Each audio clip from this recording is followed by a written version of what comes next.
So good morning friends, संध्याकाळ झालेली आहे. आता आपण देवाला दिवा लावून घेऊया. थोडंसं किचन पण आवरून ठेवलेलं आहे. भांडी घासून टाकलेली आहे तिथे. तेल जरा गरम करून ठेवलं आहे. वेपर्स तळणार आहे. आणि चला तर मग देवाला दिवा लावूया. श्रावण महिना चालू आहे.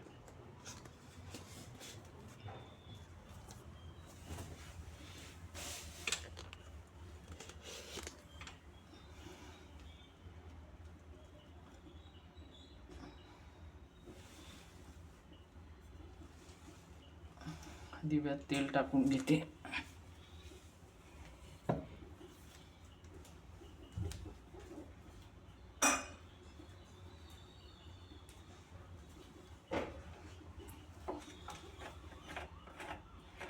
मी संध्याकाळी देवाला दिवा लावता की नाही सांगा.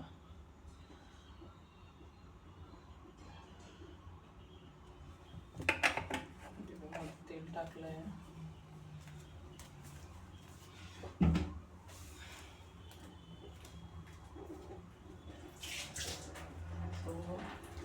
थोडासा देवावर पाणी शिंपडते हलकंसं.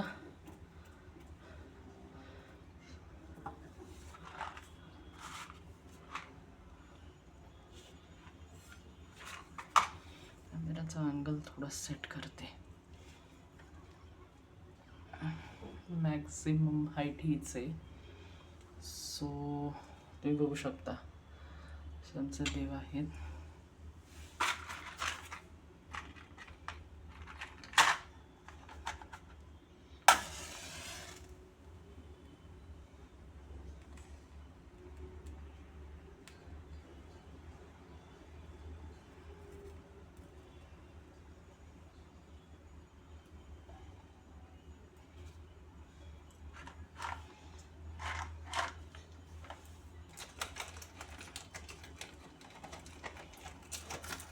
अगरबत्ती पण लावूयात आपण देवाला. तुम्ही रोजची पूजा देवाची कशी करता मला कमेंट करून सांगा.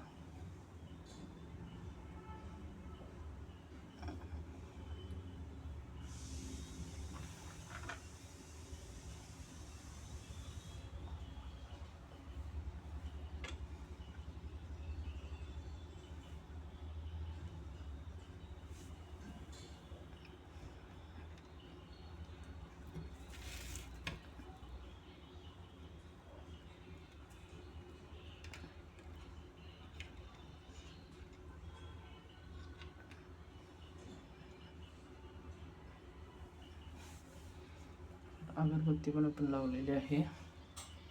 देवाला थोडं हळद कुंकू पण आपण वाहून घेऊ. स्वतःला पण लावून घेऊया.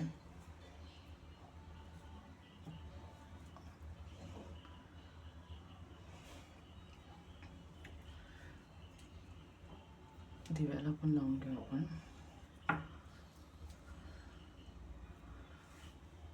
चला तर मग आता पूजा झालेली आहे. थोडंसं आपण संध्याकाळचा हलकासा नाश्ता तयार करू. सो इकडे मी घरी तयार केले साबुदाणा वेपर्स तयार केले होते. बटाटा वेपर्स पण तयार केले होते. तर साबुदाणा नको म्हणतायत घरातले, तर बटाट्याचे वेपर्स मी आता तळणार आहे. कढईमध्ये तेल तापत ठेवले. याच्यात सकाळीच मी खीस देखील तळला होता. तुम्ही बघू शकता काही ठिकाणी थोडासा खीस राहिला आहे. मी पण जास्त तेल वापरत नाही रिपिटेटिव्ह, कारण की जास्त तळलेलं वापरू नये. बट एकदम पण फेकून देत नाही. ॲटलिस्ट 2-3 वेळा तरी वापरते.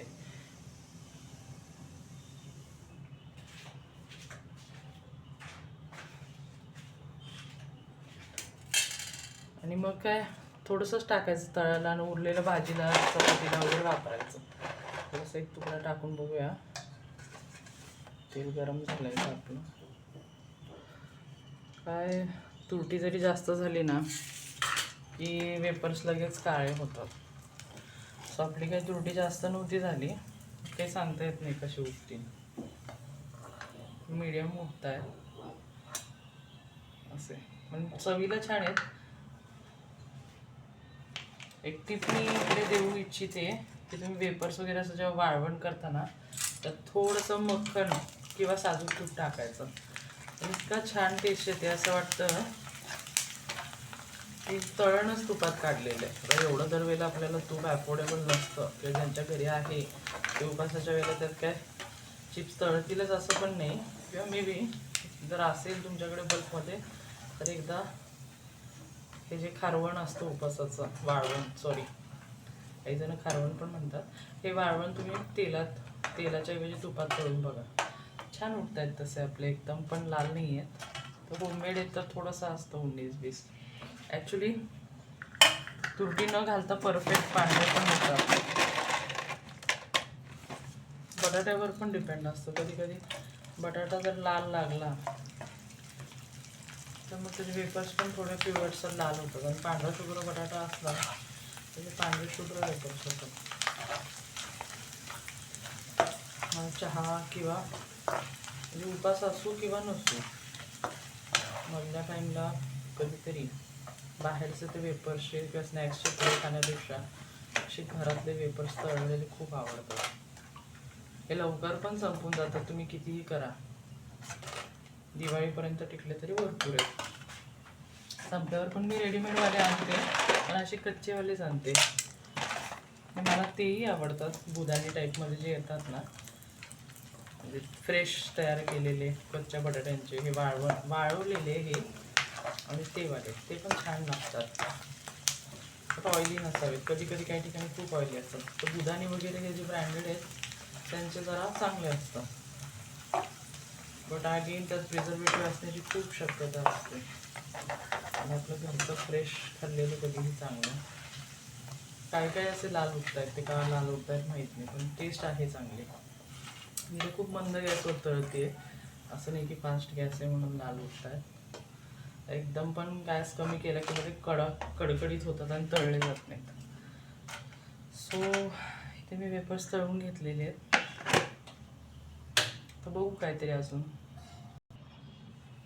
काय आपल्या घरच्या सगळ्या गोष्टी, तर एक कुरडई पण घेते तळायला. असं काहीतरी खाऊ वाटलं. खूप गार हवा आहे त्यामुळे संध्याकाळची भूक लागते सारखी. आणि दुपारी जरा जेवण होतं त्यामुळे संध्याकाळी जास्त जेवायचं हे नाही आहे. पण आपलं काहीतरी हसावं टी व्ही बघताना. भूक लागली तर संध्याकाळी माझा प्लॅन आहे ज्वारीचा उपमा वगैरे काहीतरी करण्याचा. मी तुम्हाला नक्कीच रेसिपी दाखवेन, बट आज किंवा मग ती उद्या करेल.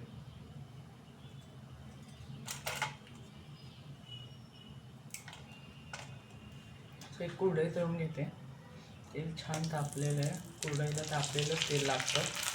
एकदम जाळायची नाही आपल्याला ती, पण दोन्ही बाजून फ्लिप करून छान काढायची. पांढरी शुभ्रच काढायची, लाल नाही करायची. लाल केलं की चव जाते.